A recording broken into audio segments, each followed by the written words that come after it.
अस्सलामु अलैकुम।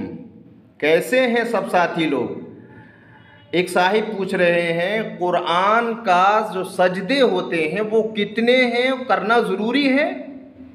तो मैं तफसील से बताऊंगा। बस एक रिक्वेस्ट है तमाम भाइयों से कि देखो ये हमारा दीनी चैनल है, इसको सब्सक्राइब कर दें और आगे भी लोगों को कराएं। कम से कम मिलियन का टारगेट।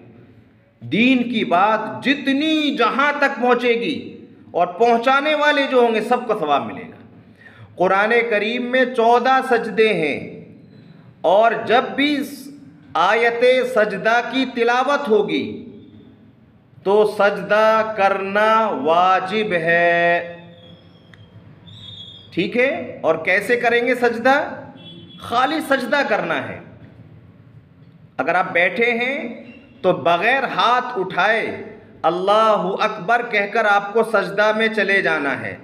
3 बार सुबहान रब्बियल आला कहिए, फिर अल्लाहु अकबर कहकर उठ जाइए। हो गया।